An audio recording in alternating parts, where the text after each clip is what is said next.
Kami memohon anugerah Tuhan. Kami memohon campur tangan Tuhan melengkapi kami, mengurapi kami semua Tuhan. Sehingga saat kami dengar paparan dari firman Tuhan yang kami akan dengar, akan jadi berkat buat kehidupan kami, akan jadi kekuatan bagi stamina hidup iman dan percaya kami Tuhan. Melewati waktu yang ada dan musim berganti, kami boleh melihat tangan Tuhan yang ajaib memampukan kami, supaya kami boleh melihat akan kegenapan janji Tuhan dinyatakan dalam kehidupan kami, dinyatakan dalam rumah tangga kami, pelayanan kami, pekerjaan kami. Karena itu firman-Mu biarlah kami mau simpan di hati kami, di pikiran kami, dan kami mau fokus apa yang menjadi sabda Tuhan pagi ini. Karena kami percaya firman-Mu adalah jawaban bagi kehidupan kami. Terpujilah Engkau Bapa yang baik, Bapa yang mulia. Demi nama Tuhan kami berdoa bersyukur. Haleluya. Amin. Puji nama Tuhan. Shalom Ibu Bapak yang saya kasihi di dalam Tuhan Yesus Kristus. Shalom semuanya. Puji nama Tuhan, senang sekali bisa kembali berjumpa dalam ibadah kita pada pagi ini. Teristimewa, saya senang sekali berjumpa dengan kawan lama, keluarga dari Bapak dan Ibu Paulus Sirmawan yang ada di belakang sana. Mereka nanti akan sama-sama kita terus menetap di RBC. Amin Pak Paulus ya. Ya, beliau ini adalah teman lama, teman seperjuangan ketika era Pendeta Yakub Tanuwijaya masih di GIA Puri Anjesmoro. Beliau sempat dari majelis, dan anaknya yang nomor 3 itu ulang tahunnya sama dengan Gereja Isa Masih Puri Anjesmoro, 3 Juli. Tapi 3 Juli yang di sana 3 Juli, tapi di sini 3 Juli betul.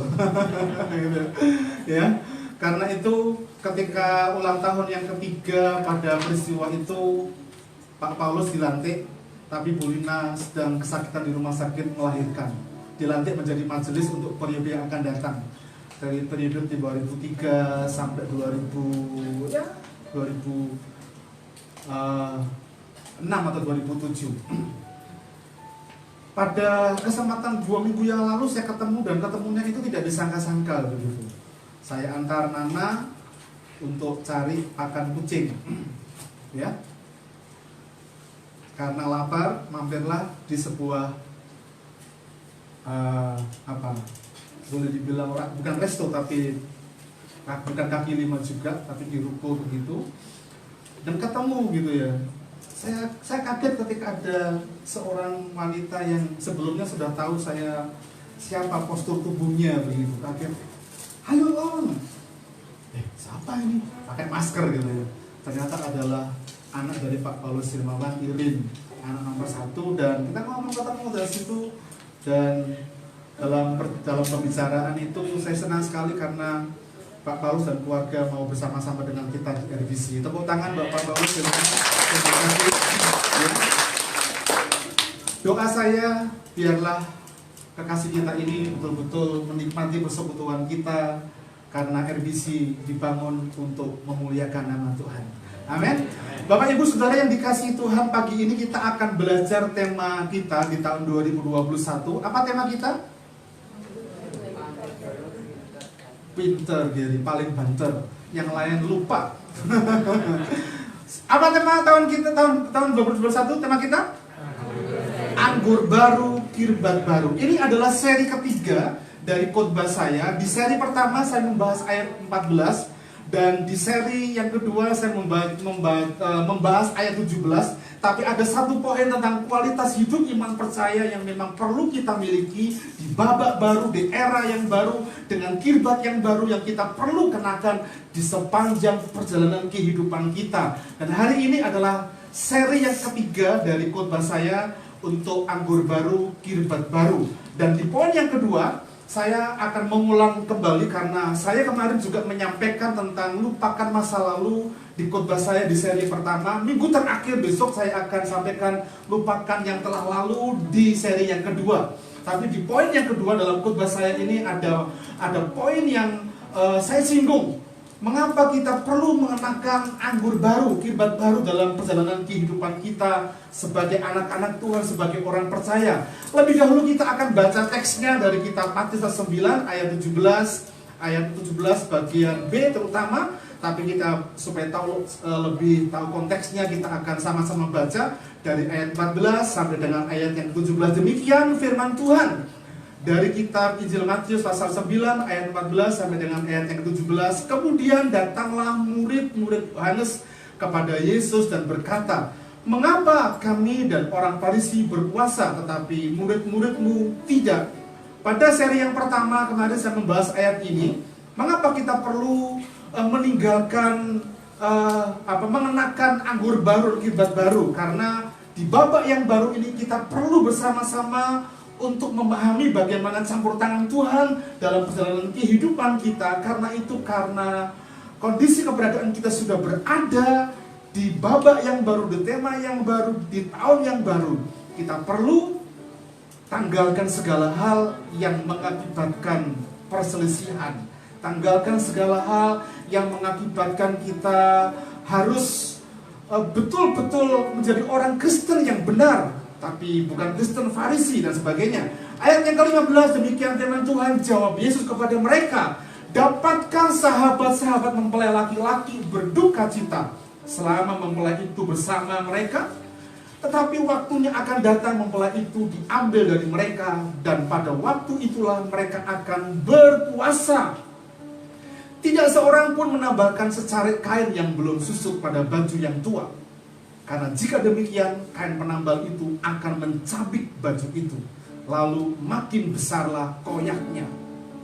Begitu pula anggur yang baru tidak diisikan ke dalam kantong kulit yang tua, ke dalam kirbat yang tua. Karena jika demikian, kantong itu, kirbat itu akan koyak, sehingga anggur itu terbuang dan kantong itu pun hancur.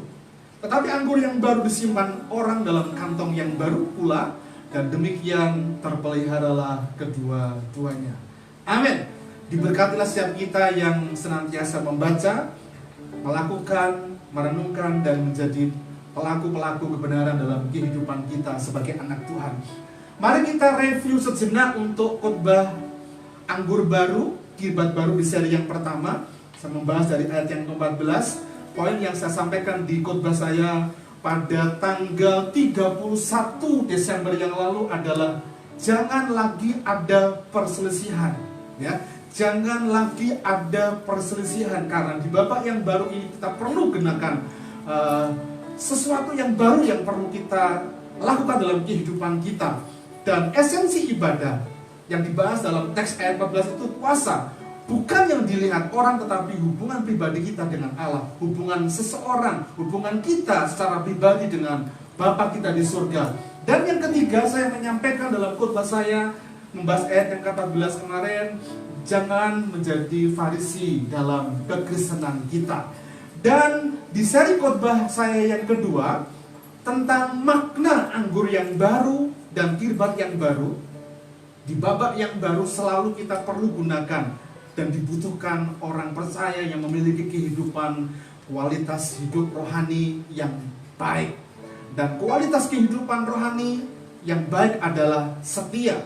Saya memberikan contoh, ada di Alkitab itu seorang yang betul-betul mengikuti Tuhan dengan segenap hati, dari sejak ketika dia menjabat sebagai anak buah Musa sampai ketika dia harus memegang tongkat kepemimpinan menjadi penerus, yaitu Yosua bin Nun.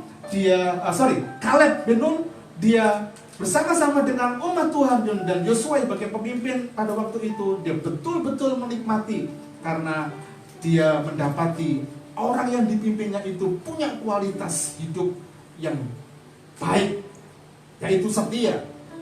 Orang yang setia ditandai dengan bersikap benar menghadapi kenyataan hidup. Kaleb ketika berada dan mendapatkan Hebron, usianya sudah tidak muda lagi, tua. Tapi dia tidak melihat kenyataan hidup yang sulit, tapi tetap dia bersikap benar. Dan orang yang setia memiliki kualitas hidup, tetap hidup benar di tengah komunitas yang buruk. Dan yang ketiga saya menyampaikan kemarin, orang yang setia itu selalu hidup pada jalur berkat Tuhan, ya. Orang yang setia itu hidup pada jalur berkat Tuhan. Janji, covenant itu selalu digenapi dalam perjalanan kehidupan mereka. Bapak Ibu Saudara yang dikasihi Tuhan, kita tengok sejenak maksud dan tujuan dari tema tahun 2021, ya. Ketika Ishak di Rehobot menggali sumur di Rehobot yang berkatnya berbual-bual, dia fokus pada yang di Rehobot. Dia tidak melihat apa yang telah terjadi di Esek dan di Sitna. Karena itu memasuki bab yang baru. Kita harus menyiapkan kirbat yang baru, tempat atau wadah yang baru. Itu tujuan yang kedua. Yang ketiga dari tema kita tahun 2021 ini, bersama-sama kita fokus pada tujuan RBC, Rehobot, sumur yang berbuah-buah, sumber berkatnya, dan lupakan yang telah lalu. Jangan lagi mengingat Esek dan Sitna, tapi kenakan kirbat yang baru dalam seluruh paradigma kehidupan kita. Dan kita perlu menjadikan kehidupan kita sebagai kirbat yang baru bagi pekerjaan Tuhan. Nah, topik ini, poin yang keempat dan yang kelima dari maksud dan tujuan tema ini akan jadi poin khotbah saya tentang anggur baru dan kirbat yang baru. Mari kita lebih dahulu tengok sejenak akan ayat 17 ini, terutama di bagian yang saya cetak italik dan bold, ya. Tetapi anggur yang baru disimpan orang dalam kantong yang baru pula. Dan dengan demikian terpeliharalah kedua-duanya. Istilah kantong di Alkitab juga digunakan dengan menggunakan kata kirbat. Kantong itu adalah tempat untuk menyimpan anggur. Nah, pertanyaannya, mengapa di babak yang baru selalu kita harus menyiapkan kirbat yang baru? Karena anggur yang baru itu bicara tentang berkat Tuhan. Anggur yang baru itu bicara tentang tanggung jawab yang baru, yang tidak bisa kita gunakan dengan cara lama. Maka kita perlu gunakan hidup kita hari ini menggunakan dengan paradigma baru, kirbat yang baru dalam seluruh kehidupan kita. Supaya apa? Supaya berkat yang baru itu tidak merusak kantong atau kebiasaan yang memang lama telah kita buat. Karena itu bicara tentang berkat Tuhan, bicara tentang anggur baru itu berkat Tuhan yang harus disiapkan dalam sebuah wadah kirbat yang baru pula, terbuat dari kulit. Supaya apa? Ketika terjadi fermentasi, jadi kantong anggur yang lama ketika sudah disiapkan dalam kebiasaan orang Yahudi, kebiasaan orang Israel, kalau anggur baru selalu ditempatkan dalam kirbat yang baru. Anggur yang baru ditempatkan kirbat yang lama, maka ketika kirbat yang lama itu terjadi fermentasi, itu ada bagian-bagian kulit kirbat, kulit kantong itu yang sudah rusak karena fermentasi yang pertama. Maka kirbat yang lama ketika ada fermentasi dengan anggur yang baru, dimasukkan anggur yang baru, maka itu akan fermentasi yang kedua atau fermentasi yang kesekian kalinya itu akan merusak kirbat itu, sehingga anggur yang dimasukkan dalam kantong itu tidak terpelihara. Maka anggur baru, sebuah wacana baru, babak yang baru di seluruh kehidupan kita harus ditempatkan dalam kirbat yang baru supaya terpelihara. Ya, kantong atau kirbat itu bicara tentang hidup kita, ya, wadah bicara tentang kehidupan kita. Nah, Bapak Ibu Saudara yang dikasihi Tuhan, mari bersama-sama kita akan bahas, kalau di khotbah saya makna anggur kirbat yang baru, makna anggur baru kirbat yang baru, yang pertama adalah kita perlu memiliki kualitas kehidupan yang baik, kualitas hidup rohani yang baik. Apa itu? Setia. Itu yang pertama. Makna anggur baru dan kirbat yang baru dalam khotbah saya pagi ini. Yang kedua adalah untuk memulai babak yang baru di RBC, kita perlu melupakan yang telah lalu dan memiliki paradigma yang baru. Pada khotbah saya tentang lupakan yang telah lalu, kita telah bahas ini. Ya, tapi hari ini kita akan mengajak untuk fokus kepada apa yang kita perlu kerjakan di RBC. Apa yang perlu kita kerjakan dalam rumah tangga kita. Lupakan yang telah lalu, persoalan, masalah, tantangan kehidupan kita. Sekarang kita berada di babak yang baru, di era yang baru. Kita perlu gunakan paradigma yang baru. Bapak Ibu Saudara dikasih Tuhan, mari kita lihat kisah Ishak.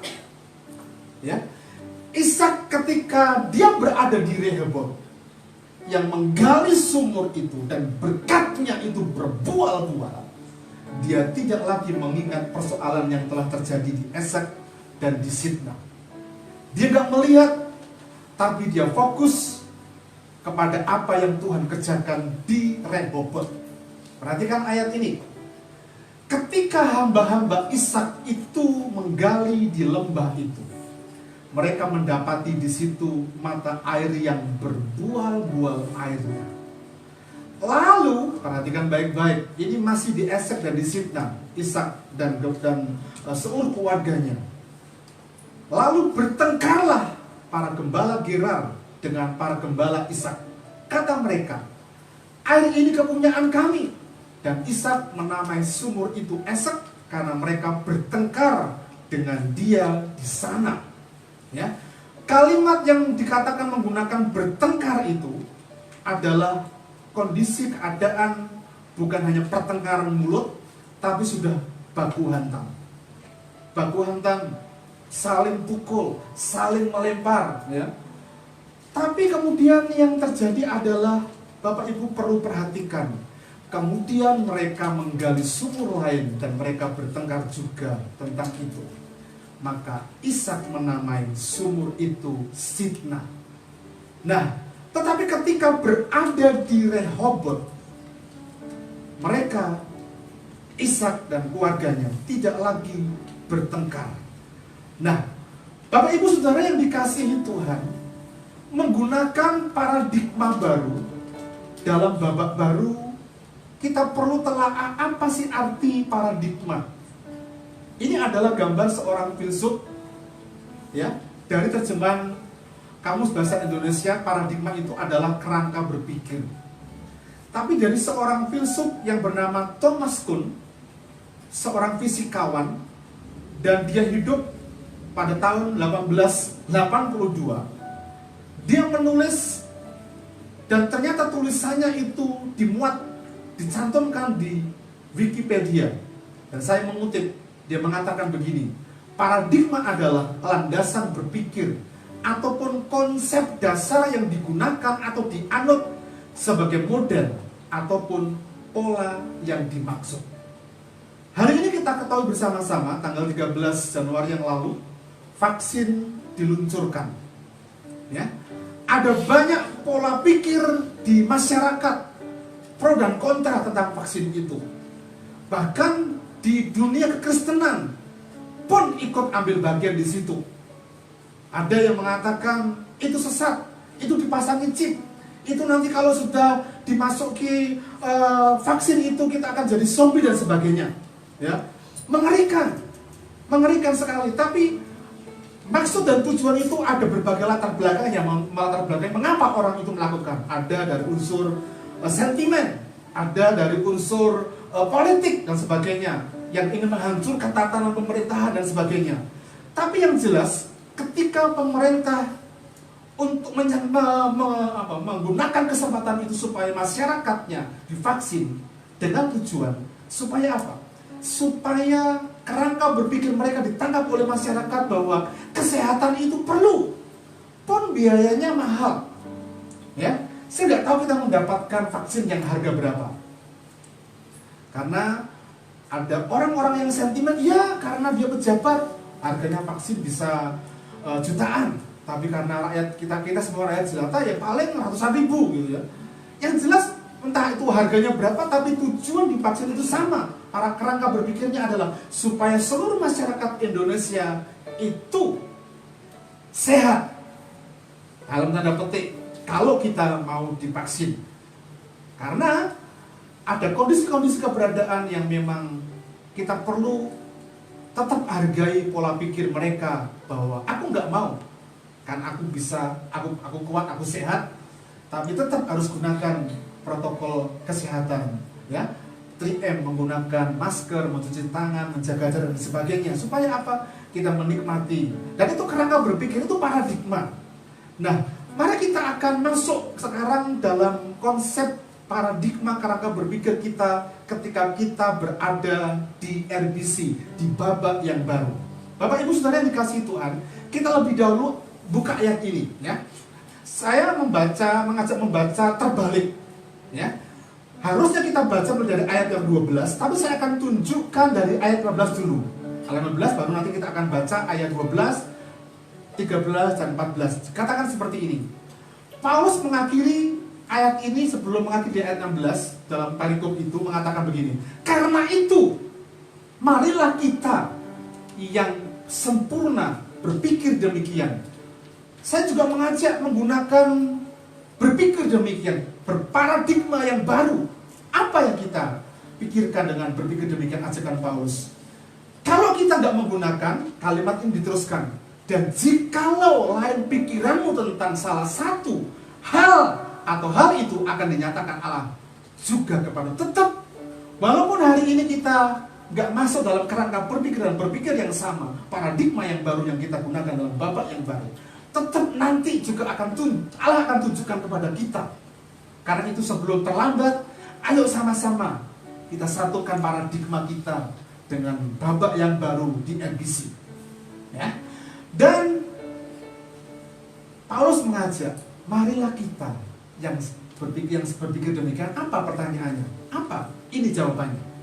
Saudara-saudara, ayat 13, aku sendiri tidak menganggap bahwa aku telah menangkapnya, tetapi ini yang kulakukan, aku melupakan apa yang telah di belakangku dan mengarahkan diri kepada apa yang di hadapanku dan berlari kepada tujuan. Untuk apa?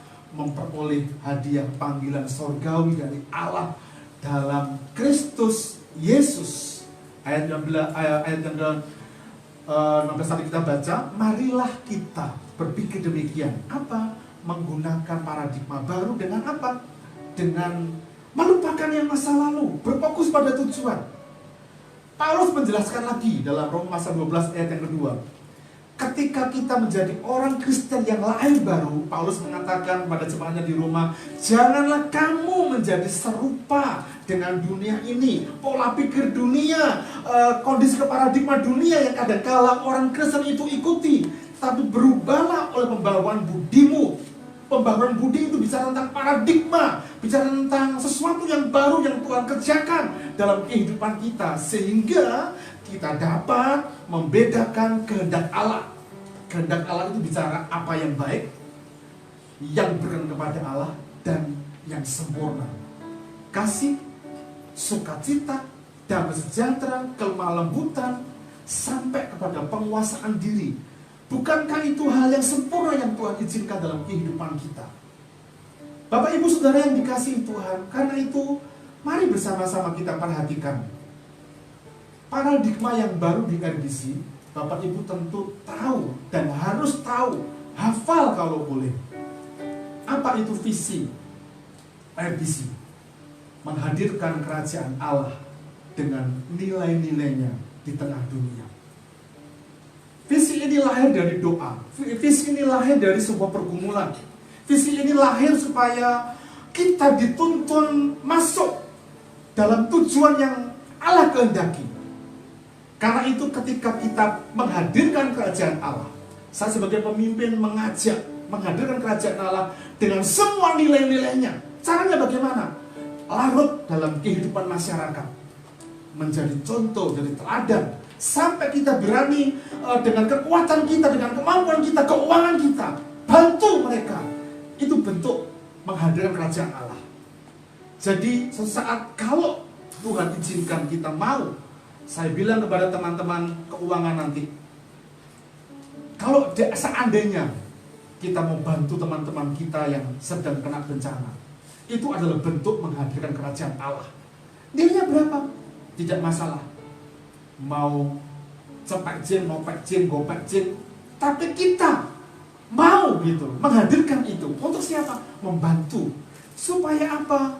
Keberadaan diri kita, anak-anak Tuhan, orang percaya, dapat menghadirkan nilai-nilai kerajaan Allah yang damai, sukacita, yang dapat dinikmati oleh banyak orang. Saya mencatat baru bulan Januari 2021 ada 3 kali bencana di Indonesia yang sebetulnya perlu uluran tangan kita. Yang pertama, kita tahu bersama-sama ya, Sriwijaya Air yang jatuh. Walaupun itu adalah ramalan dari seseorang, ya, saya mau ingatkan kepada kita, ketika kita mendengar ramalan-ramalan seperti itu, jangan percaya karena tidak berdasarkan dari firman Tuhan. Ketika kita mau percaya dalam arti menanggapi itu, ada energi kegelapan yang menyedot itu, dan kadang-kadang itu bisa terjadi.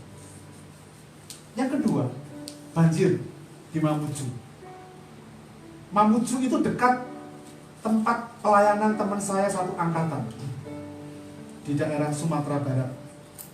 Ya, mereka selesai ibadah hari Minggu ini maksud saya, mereka mengumpulkan pakaian panas pakai, sembako dan sebagainya untuk dibawa ke daerah di bagian Mamuju, tapi yang tidak terperhatikan. Ya, dan kami di grup hamba-hamba Tuhan alumnus ST Tawangmangu bicara tentang itu dan mengumpulkan dana, membantu. Itu bentuk menghadirkan kerajaan Allah dan nilai-nilainya. Yang ketiga, banjir. Ya, banjir yang kedua ada di daerah Kalimantan Timur. Di Mamuju, bukan banjir, tapi gempa bumi. Banjir itu di Kalimantan Barat. Kalimantan Selatan ya Bapak, Kalimantan Selatan. Kalimantan Selatan, tapi itu bencana. Seandainya kita mau menghadirkan kerajaan Allah, paling tidak, bisa enggak kita melakukan hal itu sama-sama? Bisa. Supaya apa? Nilai-nilainya kerajaan Allah itu dapat dilihat. Karena perjalanan RBC dengan paradigma yang baru, kita perlu ingat tujuan mula-mula RBC ini dibentuk. Kami pengurus sudah menulis tujuan mula-mula di sejarah singkat RBC ini terbentuk. Kita perlu ingat tujuan itu. Dan paradigma yang baru di RBC bahwa RBC itu bukan milik seseorang, tapi milik kita. Karena itu tanah yang kita beli di Semarang Indah bukan atas nama seseorang, tapi atas nama jemaat RBC, dan bukan atas nama kelompok sinode tertentu, enggak, tapi nama kita. Dan kalau nama kita bukan nama seseorang, berarti bukan milik seseorang, tapi milik kita. Siapa yang meneruskan? Anak cucu yang akan meneruskannya, anak cucu kita. Karena itu saya berharap di poin pertama kita menangkap, kita perlu setia sampai kita menangkap hati Allah, membawa sebanyak mungkin orang percaya kepada Kristus dengan menghadirkan kerajaan Allah, supaya RBC ini dapat terus menghadirkan kerajaan Allah dengan nilai-nilainya di tengah dunia ini. Ini paradigma yang baru yang perlu kita gali. Ingat, saya selalu mengingatkan, Ishak tetap fokus dengan yang di Rehoboth, tidak di Esek ataupun yang ada di Sitna, karena di sana bertengkar, di sana ada banyak politik. Tapi hari ini kita bersama-sama dengan hati nurani yang murni supaya gereja ini sehat. Karena itu pola mengatur gereja harus sehat bersama-sama dalam tim leader kepemimpinan, sekalipun dalam sistem kepemimpinan itu adalah kongregasional. Kongregasional itu terserah dari pemimpin jemaatnya. Kalau mau dibuat episkopal, maka gembala itu jadi owner. Tapi hari ini ketika saya memimpin jemaat RBC, saya nggak mau pegang keuangan, tapi biar jemaat yang pegang keuangan, dan itu sebagai bentuk wujud milik kita bersama-sama. Dan saya melihatnya bersyukur banget, yang bersama-sama dengan kita di RBC adalah orang-orang yang punya kualitas hati yang mengasihi Tuhan. Bukan hanya tenaga, bukan hanya waktu, tapi pemikiran, keuangan dan sebagainya. Loh iya loh, pemikiran itu, arsitek itu gambarnya angel apa enggak? Angel loh Pak ya? Angel San. Tapi sebentar lagi kita akan melihat gambarnya pertengahan bulan katanya Pak. Dan berdoalah supaya langkah kami, karena langkah kami itu yang maksud adalah tim yang saya maksud melangkah untuk mendapatkan izin dan sebagainya. Karena hari Senin yang lalu saya menyelesaikan untuk dipanggil notaris dan ada hal yang perlu kita selesaikan, termasuk balik nama atas nama siapa, dan saya sudah bicara dengan teman-teman. Jadi bukan atas nama seseorang tapi milik jemaat RBC. Jadi tepuk tangan buat Tuhan yang mengasihi. Milik jemaat RBC, bukan milik seseorang. Jadi tidak ada satu orang pun gembala, pengurus yang ingin dalam tanda petik jual tanah itu dan sebagainya. Tapi yang jelas itu milik kita. Bahkan beberapa dari kita dengan kemampuannya totalitas untuk siapa? Untuk kemuliaan nama Tuhan. Bukan untuk gembala, bukan untuk pengurus, tapi untuk kemuliaan Tuhan. Itu bentuk paradigma yang baru yang perlu kita kerjakan bersama-sama di RBC. Bapak Ibu Saudara, yang kedua, yang ketiga dan yang terakhir dari judul khotbah saya tentang anggur baru dan kirbat yang baru. Mana yang ketiga? Untuk memulai babak yang baru di RBC, mari bersama-sama jadikan hidup kita sebagai apa? Kirbat yang baru bagi pekerjaan Tuhan. Saya ulangi, jadikan kehidupan kita sebagai kirbat yang baru bagi pekerjaan Tuhan. Bapak Ibu Saudara yang dikasihi oleh Tuhan, kirbat yang baru dengan kapasitas paradigma yang baru itu bicara tentang kehidupan kita. Kirbat yang baru itu kehidupan kita sebagai anak-anak Tuhan. Untuk siapa? Untuk pekerjaannya. Untuk pekerjaan Tuhan itu berarti luas. Ada banyak sekali pekerjaan Tuhan yang kita bisa lakukan bersama-sama. Mungkin dalam kondisi keadaan kita lagi pandemi ini terbatas, bond fellowship-nya juga terbatas, ya. Saya nggak tahu teman-teman nggak tertarik lagi mungkin dengan bond fellowship online. Tapi nanti ketika masa fase PSBB, betul ya, PSBB atau PSBB ya, PSBB-nya berakhir, kita nanti ketemu bond fellowship bersama-sama, supaya kita menikmati itu. Menikmati apa? Persekutuan yang baik, persekutuan yang indah dalam perjalanan kehidupan kita. Di situ kita bisa menikmati, ada banyak hal yang kita bisa kerjakan. Ada banyak hal. Mau ketika tampil di mimbar sebagai WL, sebagai singer, termasuk doorkeeper dan sebagainya. Termasuk mungkin saja selama ini tidak ada orang yang tahu kita melakukannya. Karena ternyata Anda berdoa untuk RBC. Hari Senin yang lalu, saya mulai kantor di tempat ini. Saya senang sekali ditemani oleh Gary, ya. Gary jadi partner saya. Dan walaupun kadang-kadang keluhannya, Om, aku kok ngantuk ya Om. Itu nggak apa-apa Gary. Tapi yang jelas saya jadi punya partner. Dan di sela-sela guyonan itu, Gary, kamu pernah doakan Om Gary enggak? Oh ya selalu toh Om, selalu. Masa gitu ya. Ternyata dari beberapa input masukan ketika dia melek sampai malam berdoa, dia rada berlebihan juga sih, ya. Saya pesan yo, coba melek malam-malam tuh, makanya kalau kamu nemenin Om Yeri ngantor, ya ngantor gitu, ya. Tapi yang jelas dia doakan. Siapa yang melakukan? Gak terlihat, mungkin seperti itu, tapi dicatat oleh Tuhan. Itu paradigma yang baru, kirbat yang baru, menjadikan kehidupan kita bagi pekerjaan Tuhan, dan bukan hanya yang dilihat oleh orang dengan kemampuan kita, enggak, tapi dengan keterbatasan kita. Ketika nama kita disebut oleh seseorang dalam doa-doa kita, oh itu mulia gitu. Jadi teruskan ya Ger, doalah untuk saya, ya, doakan untuk RBC. Ya, jangan untuk Felis dan Selin tok. Ya, ketika berdoa untuk firman gitu ya, berdoanya untuk firman sudah, tapi selalu disebutkan Youth RBC, Felis dan Selin. Ya.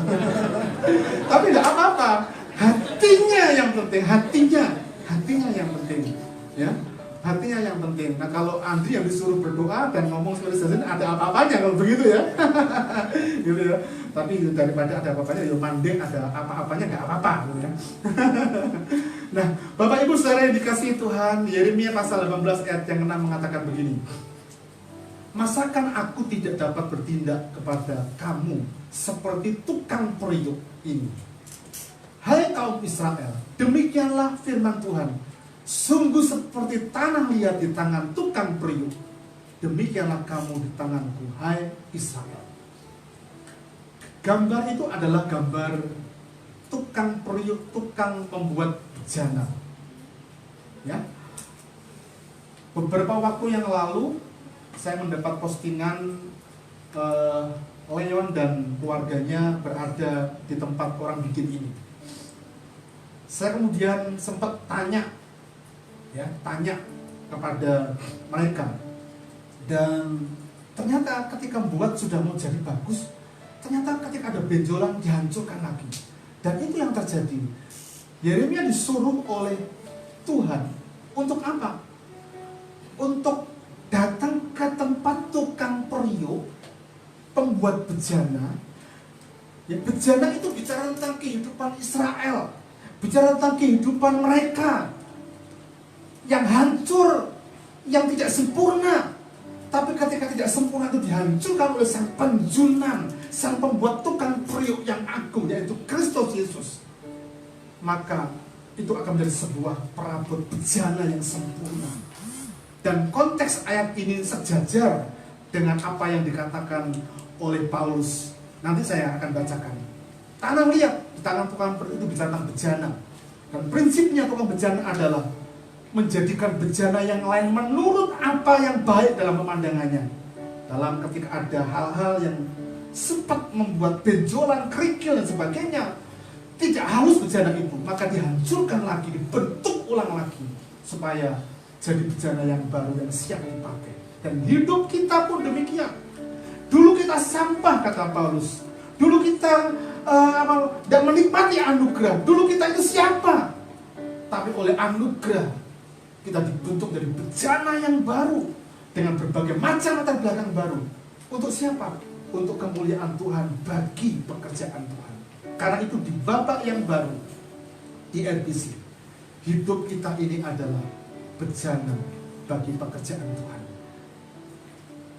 Bapak Ibu Saudara yang dikasihi Tuhan, di Jepang ada kesenian yang namanya Kitsugi.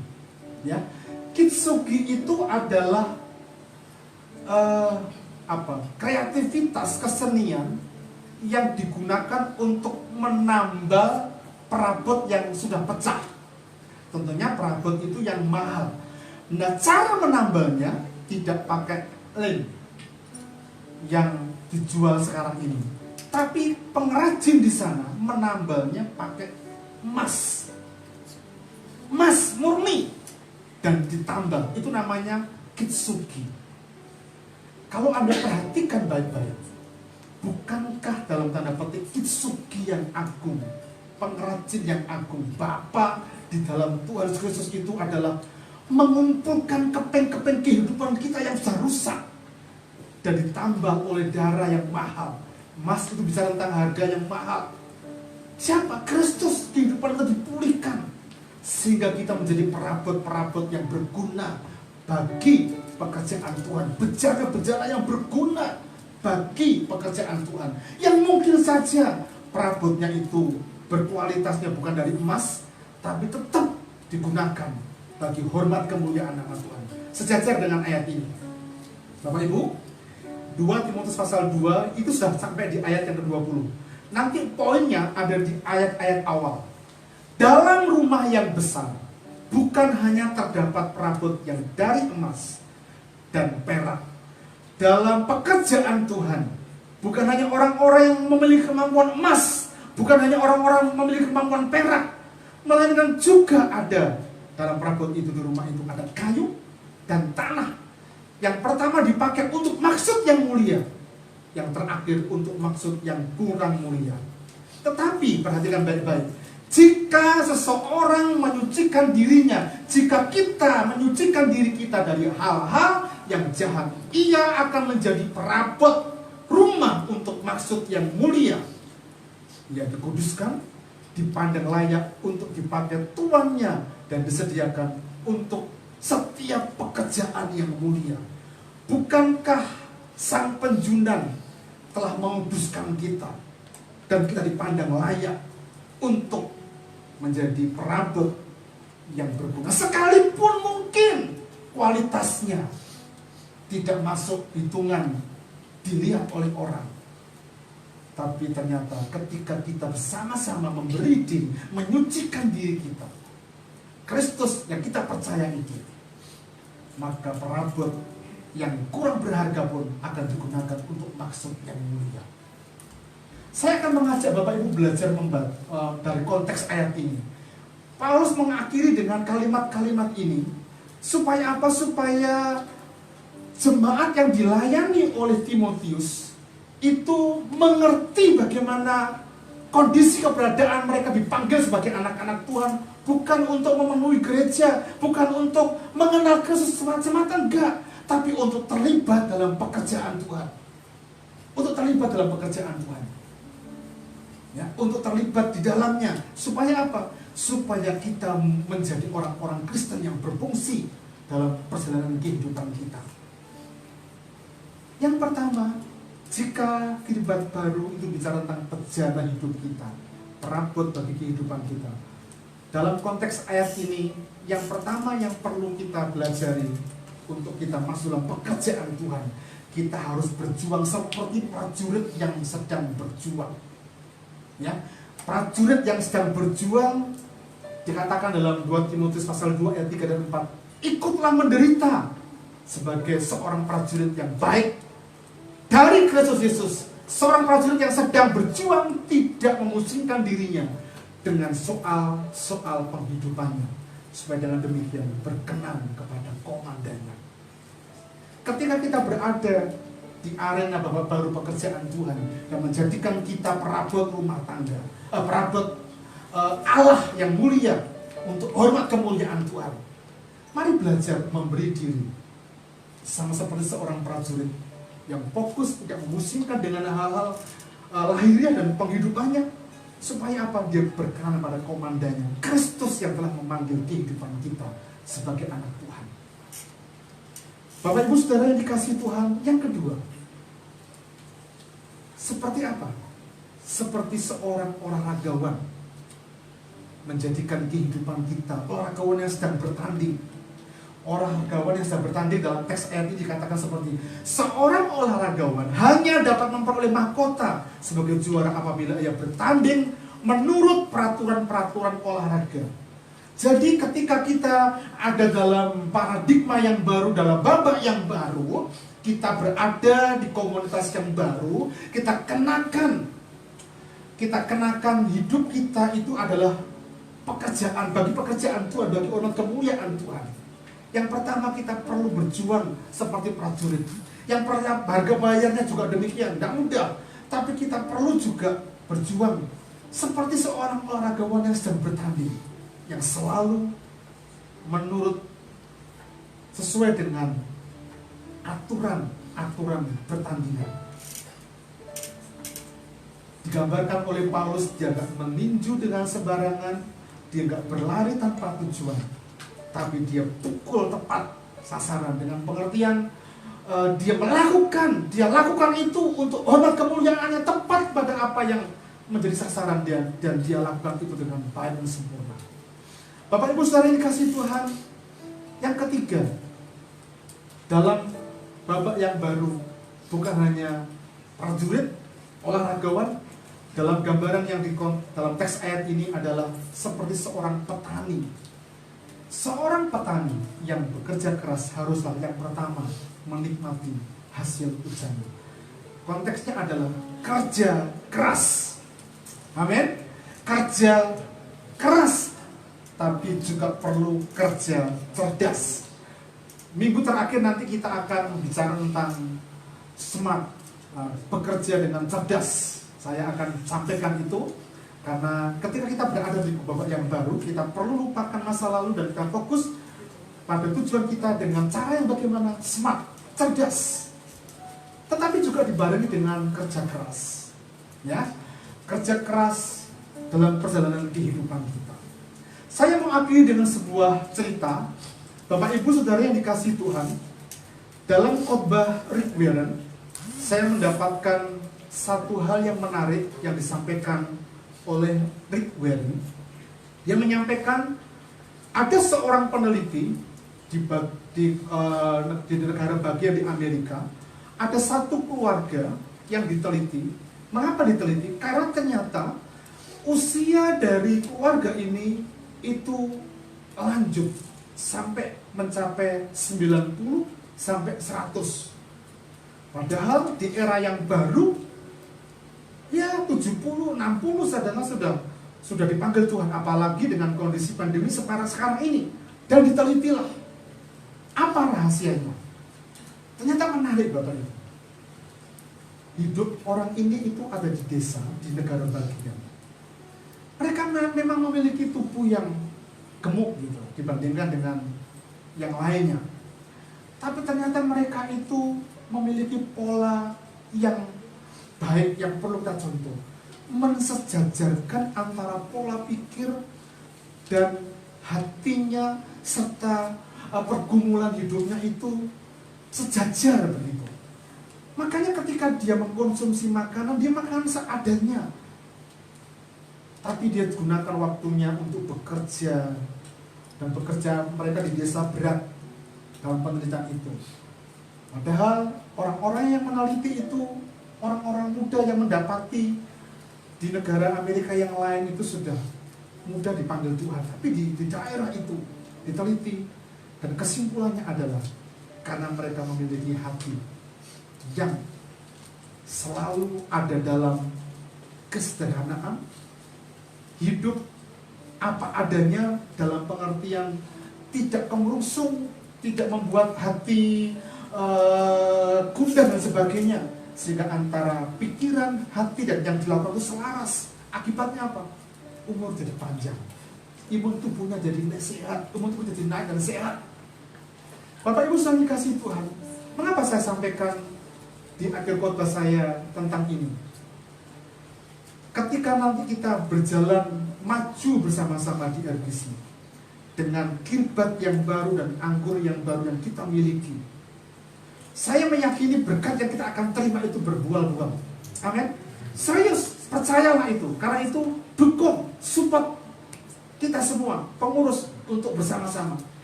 Nah, ketika kita diperhadapkan kepada kirbat, kepada berkat yang berbuah-buah itu, kita perlu gunakan untuk kemuliaan Tuhan dengan hati yang mengasihi Tuhan. Supaya apa? Supaya apa yang telah terjadi di masa lalu tidak membuat kita salah arah, salah fokus, sehingga tujuan kita tidak sampai kepada tujuan. Karena itu, mari sama-sama dari semua komponen Kid RBC, Youth RBC, ya. Nanti kalau ada woman RBC atau men RBC dan sebagainya, kita perlu, ya. Kalau memang Tuhan sudah waktunya suruh kita lakukan itu, supaya nama Tuhan dimuliakan lewat apa yang sedang kita kerjakan bersama-sama. Kiranya anggur baru dan kirbat yang baru dalam 3 seri khotbah yang saya sampaikan jadi berkat bagi kita semua. Dan pegang baik-baik, karena kita sedang mengarahkan kaki dan hati kita, pandangan kita kepada Kristus yang telah memberikan kesempatan kepada kita untuk bersama-sama melayani Tuhan, menghadirkan kerajaan Allah dengan nilai-nilainya di tengah dunia, lewat kehidupan kita, rumah tangga kita, pelayanan kita, pekerjaan kita. Nilai-nilai kerajaan Allah itu hadir di situ. Amin. Saya mengundang Ibu Bapak bisa berdiri bersama-sama. Kita datang kepada Tuhan. Kalau ku hidup